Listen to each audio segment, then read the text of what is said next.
I've had the pleasure now of being here for about 9 months in this role, and it's coming to an end now.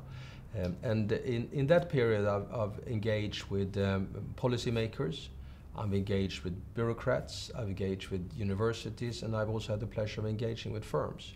Of course, when you arrive into a place new, you know nothing. So the first thing you have to do is to listen a lot and try to make sense of what you hear, which is not always that easy. And as you go along, you can formulate hypotheses, you can work with people, you can start to come to conclusions, you can start to engage, and then you can start to have opinions.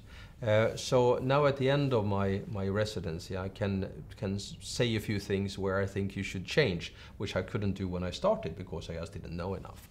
I still don't know enough, but I know enough to have an opinion. Doesn't mean I'm right, but at least I have the right to have that opinion. I think it's been a fantastic period. I must firstly thank all those companies who have allowed me to interact with them. It's been a fantastic experience from my point of view, and I have enjoyed it thoroughly.